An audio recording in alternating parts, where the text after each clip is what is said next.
मी मिताली लक्ष्मण पटेल, इयत्ता दुसरी. माझ्या शाळेचे नाव मराठी विद्यामंदिर कडले खुर्द. आज मी तुम्हाला एक गोष्ट सांगणार आहे.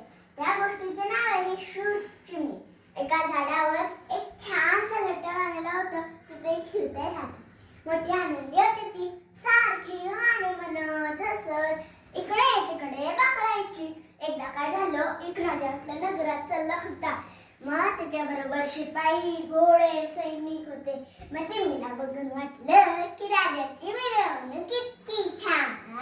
राजा एवढा छान, मग राजाचं घर किती छान असेल ते काही नाही. आपण राजाचं घर पाहायला जायचं म्हणजे जायचं. दुसऱ्या दिवशी ते सगळे लवकर उठले, गणपती तयार झाली आणि निघाले उडत उडत उडत. वाटेत भेटला मोर. काय गे चिरताई, कुठे निघाली?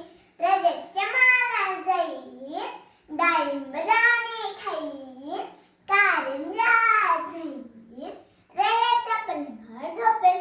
अगो पण राजाच्या राजावर मोठे मोठे शिपाई असतात, त्यांच्या हातात तलवारी असतात. तुला भीती नाही वाटत? अरे हट, भीत असेल मोठा हत्ती, भीत असेल मोठा घोडा. मी त्याची मुठली चिमणी भोर काढून जाईल.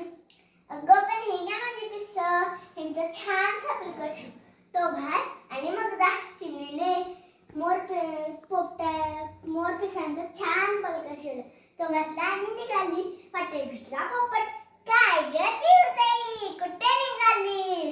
राजाच्या माला जाईल, डाळिंब दाणे खाईल, कारंजात नाही, राजाच्या पलंगावर झोपेल. अगं पण राजाच्या दरवाज्यावर मोठे मोठे सैनिक असतात, त्यांच्या हातात बंदूक असतात. तुला भीती नाही वाटत? अरे हट, भीत असेल मोठा चित्ता, भीत असेल मोठा वाघ. मी त्याची मुठली चिमणी भूर काढून जाईल.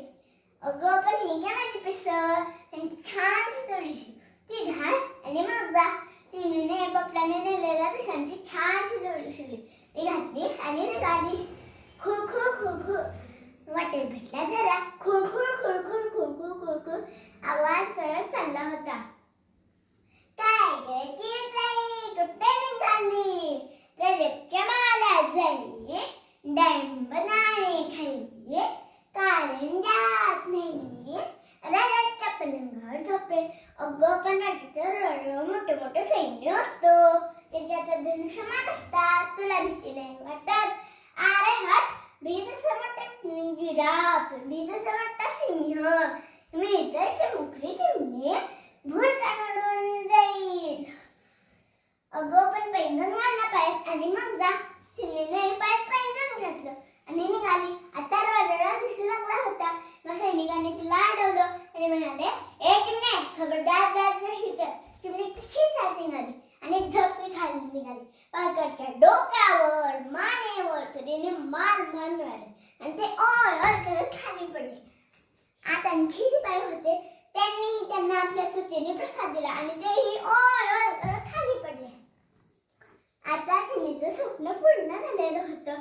डाळिंब दाणे खाल्ले, कारंजात सोक्त आंघोळ केली, राजाच्या पलंगावर छान झोपली आणि सकाळी उठून आपल्या घरी आली. मित्रांनो, या चिमणीसारखी आपण ही मोठी स्वप्न पाहूया आणि ते पूर्ण करण्यासाठी प्रयत्न आणि अभ्यासही करूया. धन्यवाद.